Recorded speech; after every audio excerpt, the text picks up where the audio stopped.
Good morning बच्चों। Class 8 आज हम होम साइंस में स्वच्छता नामक पाठ पढ़ेंगे।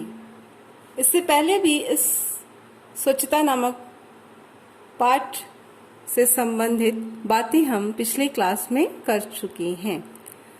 बच्चों, स्वच्छता में व्यक्तिगत स्वच्छता पर आज हम देखेंगे कि व्यक्तिगत स्वच्छता में कौन कौन सी स्वच्छता या सफाई शामिल है। त्वचा, बाल, नाखून, दांत, आंख, नाक, कान आदि की सफाई व्यक्तिगत स्वच्छता में आती है। बच्चों, इसके अतिरिक्त अन्य सफाई भी हम लोग करते हैं, जैसे वस्त्रों की सफाई है, जूते की सफाई है और जो भी हम प्रतिदिन चीजें इस्तेमाल कर रहे हैं उनकी साफ सफाई है। बच्चों, त्वचा की सफाई व्यक्तिगत स्वच्छता में आती है। हम अपनी त्वचा को बार बार साफ रखते हैं या सफाई पर ध्यान देते हैं, क्योंकि त्वचा में महीन महीन छिद्र होते हैं या रोए होते हैं जिसमें गंदगी जमती जाती है। यदि प्रतिदिन इसकी सफाई नहीं करते तो यही गंदगी आगे चलकर रोग का रूप ले लेती है या हमें रोगाणु हमारे शरीर में या हमारी त्वचा में पैदा कर देती है। तो इसकी सफाई पर हमें ध्यान देना चाहिए। हमें प्रतिदिन स्नान के द्वारा अपनी त्वचा को साफ रखना चाहिए।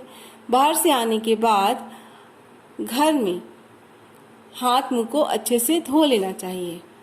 बच्चों, आज महामारी के युग में हमसे ये बार बार कहा जाता है कि कम से कम 20 सेकंड तक अपने हाथों को साबुन से धोइए, ताकि अगर हाथों में कोई रोगाणु हो तो वो समाप्त हो जाए।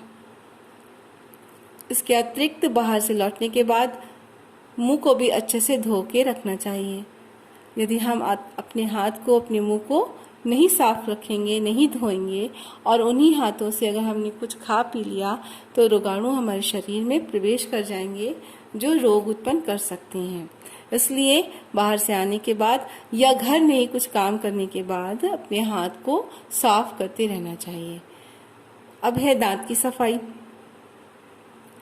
बच्चों, अपने दांतों से हम भोजन चबाकर खाते हैं, यानी दांत हमारे शरीर का एक मुख्य पार्ट है जो भोजन लेने में सहायक होता है।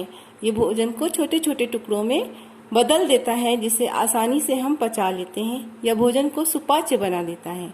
बच्चों, खाने के बाद दांतों में भोजन का कुछ अंश छूट जाता है या फंस जाता है, जिसे हमें समय समय पर बाहर निकालना चाहिए। यदि हमने भोजन के इस अंश को दांतों में फंसे रहने दिया या दांत में ये भोजन फंसे रह गए तो हमें रोग उत्पन्न हो सकता है। इसलिए दांतों के फंसे भोजन को हमें ब्रश के द्वारा बाहर निकाल देना चाहिए।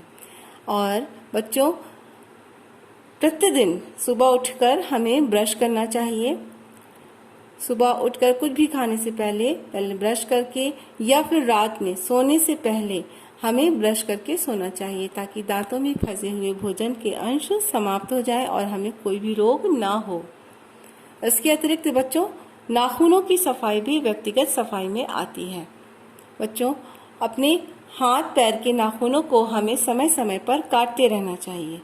हम लोग भोजन लेते हैं, अगर हमारे हाथ के नाखूनों में गंदगी होगी या मैल जमी होगी तो यही मैल हमारे पेट में जाएगी और जो रोग का कारण बन सकती है। इसलिए हमें अपने हाथों के नाखूनों को साफ सुथरा रखना चाहिए, उसमें मैल नहीं होनी चाहिए। बच्चों, ये व्यक्तिगत सफाई के कुछ टॉपिक थे। अब इससे संबंधित अभ्यास हम देख लेते हैं। बच्चों, रिक्त स्थानों की पूर्ति। बालों की सफाई व्यक्तिगत स्वच्छता में आती है। यहाँ पे 2 ऑप्शन दिए हैं, पर्यावरण स्वच्छता या व्यक्तिगत स्वच्छता। इससे पहले की क्लास में हमने बताया था कि पर्यावरण स्वच्छता क्या होती है। बच्चों, हम जहाँ रह रहे हैं, हमारा जहाँ आवास है या घर है, घर की सफाई और घर के बाहर संबंधित स्थानों की सफाई, अगर हम कहीं घूमने जा रहे हैं पार्क में तो उसकी सफाई पर भी विशेष ध्यान देना चाहिए। चारों तरफ इधर उधर थूकना नहीं चाहिए या कुछ खाकर कूड़ा इधर उधर नहीं फैलाना चाहिए। कूड़ा कूड़ेदान में ही डालना चाहिए, नहीं तो ये गंदगी उत्पन्न करेंगे।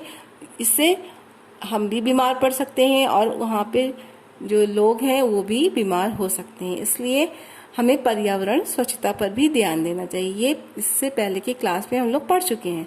अब दूसरा है रिक्त स्थानों की पूर्ति में घर या आसपास की सफाई किस में आती है? पर्यावरणीय स्वच्छता में।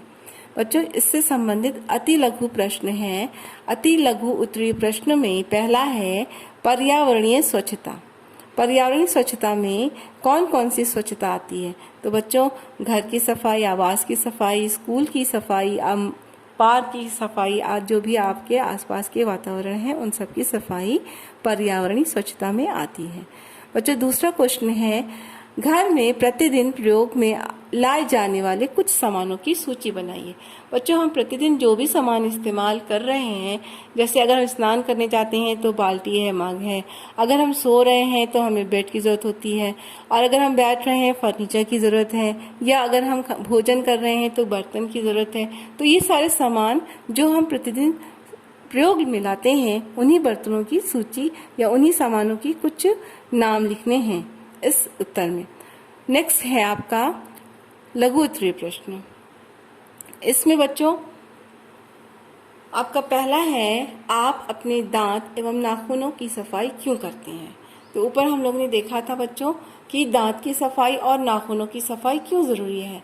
भोजन करते समय भोजन के कुछ अंश अगर दांतों में फंस जाते हैं तो उन्हें बाहर निकालना चाहिए, वरना ये दांतों को भी खराब कर देते हैं, दांतों को भी सड़ा देते हैं, और अगर यही पेट में चले जाते हैं तो सड़न उत्पन्न कर देते हैं या बीमारी ला सकते हैं। इसी तरह नाखूनों की सफाई, अगर हमने साफ सुथरा नाखून नहीं रखा, अपना समय समय पर नहीं काटा, तो उसमें गंदगी रहेगी जो भोजन के साथ पेट में चली जाएगी और हमें रोगी बना देगी। तो ये है आपके इस प्रश्न का उत्तर। बच्चों, नेक्स्ट है आपका व्यक्तिगत स्वच्छता में कौन कौन सी स्वच्छता आती है? बच्चों, व्यक्तिगत स्वच्छता जैसे कि हम लोग ने ऊपर देखा ही है कि व्यक्तिगत स्वच्छता में त्वचा, बाल, नाखून, दांत, आंख, नाक, कान इत्यादि की स्वच्छता आती है। तो बच्चों, इस प्रश्न का हल भी ऊपर है कि हमें अपनी त्वचा को साफ रखना चाहिए, प्रतिदिन स्नान करना चाहिए, अपने दांत को साफ रखना चाहिए, भोजन के बाद ब्रश से अपने दांतों में फंसी हुई चीज़ों को निकाल देना चाहिए, और नाखून अच्छे से हाथों के नाखून की सफाई रखना चाहिए ताकि गंदगी भोजन के साथ हमारे शरीर में ना जा सके, हम रोगी ना बने और स्वस्थ रहें। तो इस तरह से बच्चों, स्वच्छ शरीर में ही स्वच्छ मन निवास करता है। अगर हम स्वस्थ रहेंगे, हमारा शरीर स्वस्थ रहेगा और हम स्वस्थ मन से काम करेंगे तो हम सफल हो जाएंगे। तो बच्चों, इस लेसन को आप, इससे संबंधित प्रश्न को आप अच्छे से कर लीजिएगा। जब हम मिलेंगे तो इससे संबंधित प्रश्न जो आपने कॉपी में किए हैं उसको चेक करेंगे।